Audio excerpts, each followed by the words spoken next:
semua, baik yang di rumah maupun di mana saja berada.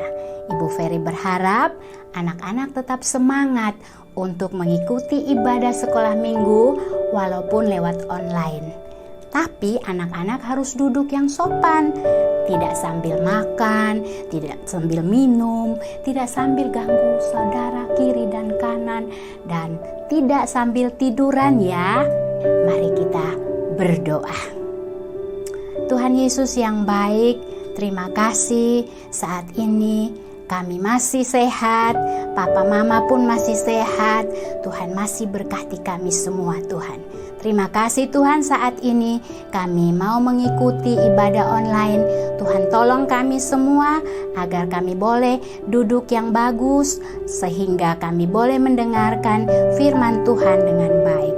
Terima kasih Tuhan, ini doa kami di dalam nama Tuhan Yesus kami berdoa dan bersyukur.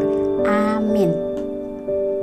Anak-anak, sebelum kita dengar firman Tuhan, kita sama-sama memuji Tuhan.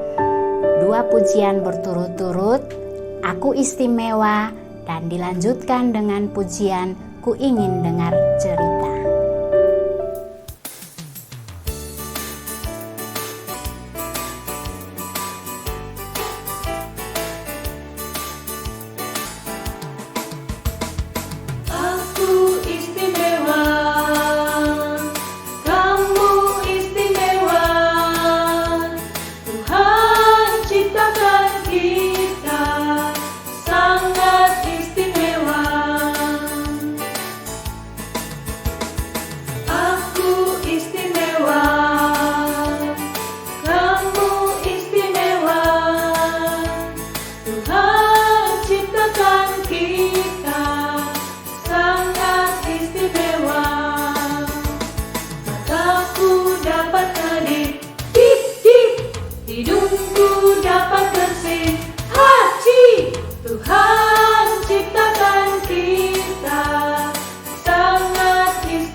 Cerita itu tetap tinggal dalam hatiku sampai selama-lamanya. Ku ingin dengar cerita tentang perbuatan Allah. Biarlah cerita itu tetap tinggal dalam hatiku sampai selama-lamanya. Biarlah cerita itu tetap tinggal dalam hatiku sampai selama-lamanya. Nah, anak-anak, Paulus adalah seorang penginjil. Penginjil tugasnya menceritakan nama Tuhan Yesus. Paulus juga bekerja sebagai tukang kemah. Pada suatu hari, Paulus meninggalkan Athena lalu pergi ke Korintus. Di Korintus, Paulus bertemu dengan seorang Yahudi bernama Aquila yang berasal dari Pontus. Aquila mempunyai seorang istri yang bernama Priscilla. Mereka baru saja datang dari Italia karena Kaisar Claudius sudah memerintah supaya semua orang Yahudi meninggalkan Roma.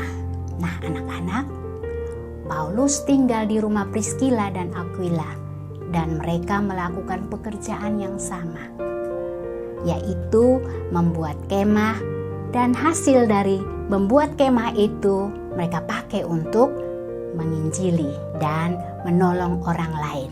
Priscilla dan Aquila, Paulus mereka ke Efesus, dan sampai di Efesus Paulus masih melanjutkan perjalanannya ke kota lain untuk menginjili. Nah, anak-anak, Priscilla dan Aquila tidak hanya menolong Paulus untuk tinggal di rumahnya saja, tapi mereka juga menolong Apolos setelah Paulus pergi. Priscilla dan Aquila juga belajar firman Tuhan dan melayani bersama-sama Apolos. Priscilla dan Aquila setia mendoakan hamba Tuhan, setia melayani sampai mempertaruhkan harta, waktu, dan nyawa mereka. Hari ini anak-anak dapat belajar bahwa walaupun anak-anak masih kecil, anak-anak dapat mendoakan hamba Tuhan di mana saja mereka melayani. Anak-anak juga dapat belajar firman Tuhan dengan tekun dari apa yang diajarkan oleh guru-guru sekolah minggu. Nah, itu semua adalah bentuk pelayanan anak-anak kepada Tuhan Yesus. Demikian cerita Ibu Ferry hari ini. Sekarang kita akan menghafal ayat hafalan dari Yakobus 1 ayat 5. Tetapi apabila di antara kamu ada yang kekurangan hikmat, hendaklah ia memintakannya kepada Allah, yang memberikan kepada semua orang dengan murah hati dan dengan tidak membangkit-bangkit, maka hal itu akan diberikan kepadanya. Sekali lagi ayat hafalannya ya anak-anak. Yakobus 1 ayat 5. Tetapi apabila di antara kamu ada yang kekurangan hikmat, hendaklah ia memintakannya kepada Allah, yang memberikan kepada semua orang dengan murah hati dan dengan tidak membangkit-bangkit, maka hal itu akan diberikan kepadanya. Nah, anak-anak, aktivitas untuk kelas kecil menghubungkan titik-titik dan mewarnai gambarnya. Dan aktivitas kelas besar ada 3 ya, yaitu yang pertama menjawab pertanyaan, yang kedua melingkari bakat sesuai dengan yang bisa anak-anak lakukan, dan yang ketiga menuliskan kata pada tenda sesuai dengan potongan-potongan tenda yang ada. Jangan lupa setelah dikerjakan dikirim ke guru masing-masing ya. Nah, anak-anak, kita berdoa. Tuhan Yesus, terima kasih kami boleh mengikuti ibadah dengan baik. Tuhan, tolong kami agar kami boleh melakukan apa yang sudah kami dengar, yaitu kami mau menjadi pelaku firman-Mu. Kami mau menolong orang lain, kami mau melayani Engkau. Tuhan, tolong kami Tuhan. Terima kasih Tuhan Yesus. Ini doa kami, di dalam nama Tuhan Yesus kami berdoa. Amin. Anak-anak, tetap rajin ibadah ya, dan selalu menjaga kesehatan. Sampai jumpa.